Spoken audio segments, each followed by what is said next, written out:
Good morning students. Let us discuss class 7 chapter 7 weather, climate and adaptation of animal to climate. मौसम, जलवायु और animals का जो वो आवास होता है मौसम के अनुसार. Weather, what does it mean by weather? किसी जगह का, किसी विशेष समय, किसी विशेष दिन की वायुमंडलीय स्थिति का ब्यौरा जो होता है उसको वेदर या मौसम कहा जाता है. वेदर क्या होता है? हमारे रोज़ के काम को भी प्रभावित करता है. जैसे बारिश वाले दिन हम कोई भी आउटडोर एक्टिविटी प्लान नहीं करते हैं. उसके बाद अब आता है कि वेदर किन किन कारणों से, क्या क्या कारण होते हैं जो वेदर को प्रभावित करते हैं. जैसे टेम्परेचर, तापमान, प्रेसिपिटेशन, बारिश या आकाश में कितनी नमी है, ह्यूमिडिटी, उमस, रेनफॉल, बारिश, विंड, हवा. ये सब कारण किसी विशेष जगह के मौसम को प्रभावित करते हैं.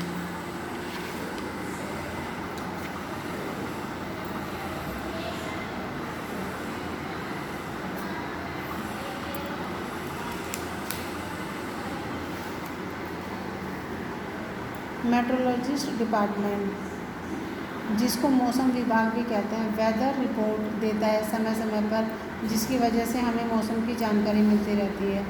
जो पर्सन जो मौसम को अलग अलग इंस्ट्रूमेंट मतलब यंत्र से वेदर को मेजर करके वेदर रिपोर्ट बनाते हैं उनको मेट्रोलॉजिस्ट कहा जाता है. टेम्परेचर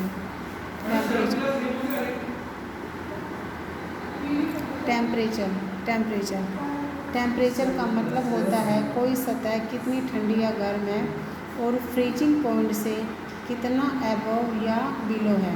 जैसे सुबह सुबह टेम्परेचर कम होता है लेकिन दोपहर तक आते आते बढ़ जाता है, जिससे वातावरण गर्म हो जाता है.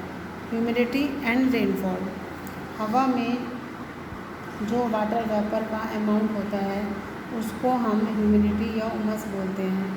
जितनी ज़्यादा ह्यूमिडिटी होती है उतने ही ज़्यादा बारिश के चांस होते हैं.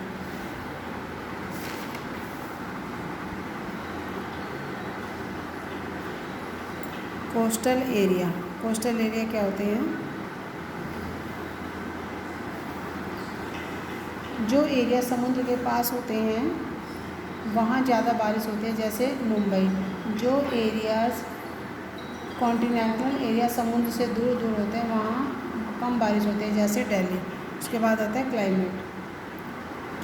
जैसे मैं पहले ही आपको बता चुकी हूँ कि एक जगह का लंबे अंतराल का जो वेदर होता है उसको क्लाइमेट भी कहते हैं, जलवायु कहते हैं.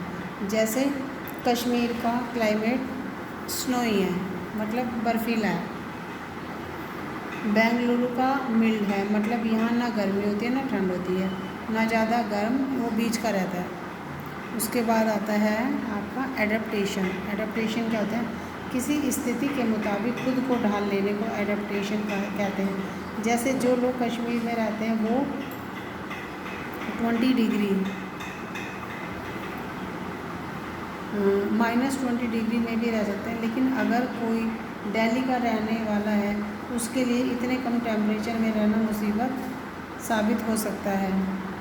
एडेप्टेशन इन पोलर रीजन में, पोलर क्षेत्र में. पोलर रीजन धरती के दो पोल्स हैं, एक नॉर्थ पोल, दूसरा है साउथ पोल. ठीक है.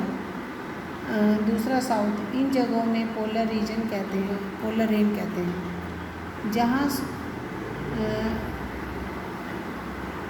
सूरज की रोशनी ठीक से नहीं पहुँचती है और यहाँ बहुत ही कम टेम्परेचर होता है. जैसे एंटार्क्टिका. एडेप्टेशन इन, अब हम पढ़ेंगे एडेप्टेशन इन पेंगुइन में, पोलर बियर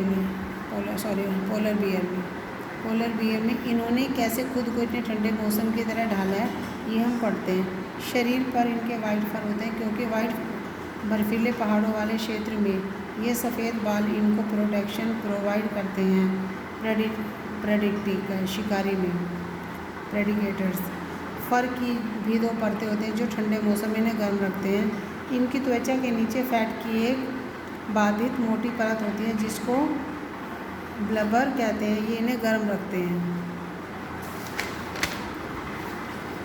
सूंघने की क्षमता बहुत होती है जो शिकार को पकड़ने में मदद करती है। लंबे मुड़े हुए पंजे जो बर्फ पर चलने में मदद करते हैं। पेंगुइन्स। पेंगुइन्स क्या होते हैं? पेंगुइन्स फैट की जो परत होती है इनकी त्वचा के नीचे जो इंसुलेटर की तरह काम करती है, मतलब गर्मी इनके शरीर से बाहर नहीं निकलती। पेंगुइन हमेशा ग्रुप में रहते हैं वार्म रहने के लिए। इनकी बैली पेट की तरह सफ़ेद बाल, इनके पेट पे सफ़ेद बाल होते हैं जो सफ़ेद एनवायरनमेंट के साथ इन्हें मिक्स कर देते हैं, जिससे शिकारी से बच जाते हैं। इनके जालीदार पैर, फ्लिपर जैसे पंख और एक सटीक शरीर जो इन्हें जब ग्लेशियर पिघल जाता है तब उड़ने में मदद करते हैं।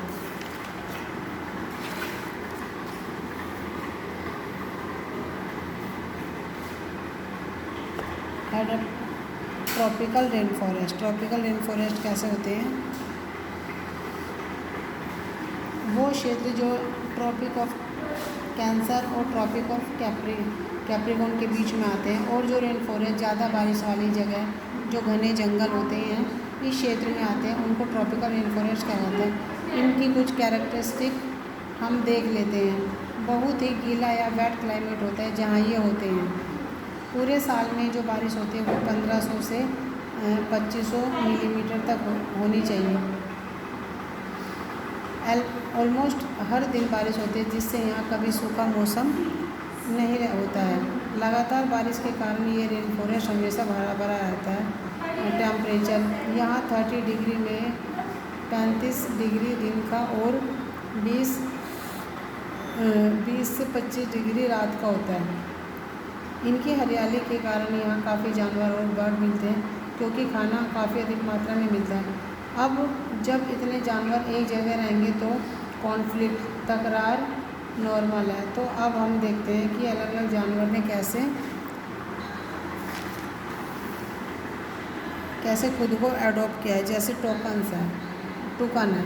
टूकन क्या कहते हैं? नट्स खाते हैं, और इन्होंने बधे थी बड़ी और ताकतवर अपनी चोंच बना ली है, अपनी जो उनकी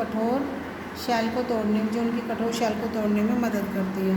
उसके बाद और अपनी इसी चोंच के द्वारा ये काफ़ी ज़्यादा हीट अपने शरीर से बाहर निकालते हैं। मंकी और एप्स। मंकी एंड एप्स दोनों ही लंबी लंबी टेल एंड आर्म्स अपनी पूंछ और आर्म बाहर निकालते हैं, जो इन्हें मदद करती है एक टहनी से दूसरी टहनी पर जाने में।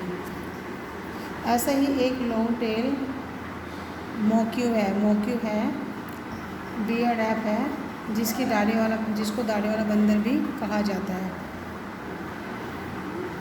उसके बाद रेड आई फ्रॉग, ये लाल आंखों वाला फ्रॉग होता है। इट हैज़ स्टिकी पैड, इसकी स्टिकी वो होते हैं जो पैर होते हैं, जिससे ये क्लाइंब करता है और पेड़ों पर रहता है। ठीक है। उसके बाद होता है एलिफेंट। एलिफेंट क्या होते हैं? एलिफेंट की लंबी सूंड होती है, इन्हें खाना पिक करने में मदद करती है। इनके लंबे कान गर्मी निकलने में सहायता करते हैं, और